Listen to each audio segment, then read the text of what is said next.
The only way to send money electronically has always been to rely on a centralized intermediary, say someone like PayPal. How do we randomly select a miner amongst all the miners on the network to play this role, to be kind of like PayPal for a short 10-minute period? Well, it's actually through hash functions.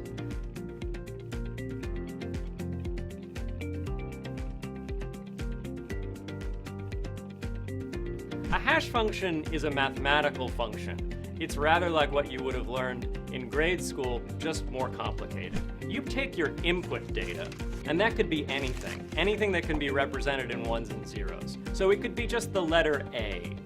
You take the letter A and you cut and paste it into the hash function. What's going to come out the other side? What is Y if that's X?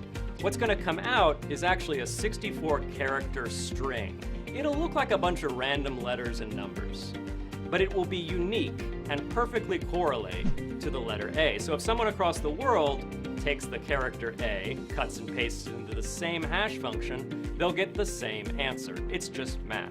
If you cut and paste the complete works of William Shakespeare into the same hash function, you'll still get a 64-character string. It won't be longer because your input data was longer. It'll be very similar to the hash of the letter A. The particular letters and numbers and seemingly random text will be different than the one before, but it'll just be 64 characters long.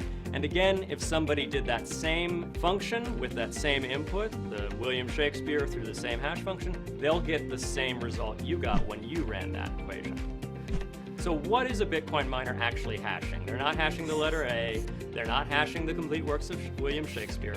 They're hashing all of the validly signed transaction data that they just accumulated by listening to the peer-to-peer network over the last 10 minutes. And they're also hashing a reference to the previous block in the blockchain. And this is how they're actually chained together. This block references the previous block. And they're also hashing one third thing, and that's a random number.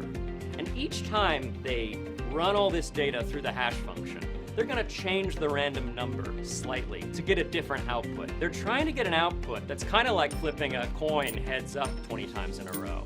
In Bitcoin, we use that kind of entropy to randomly select winners in this open competition to beat PayPal for 10 minutes. And we do it using a hash function.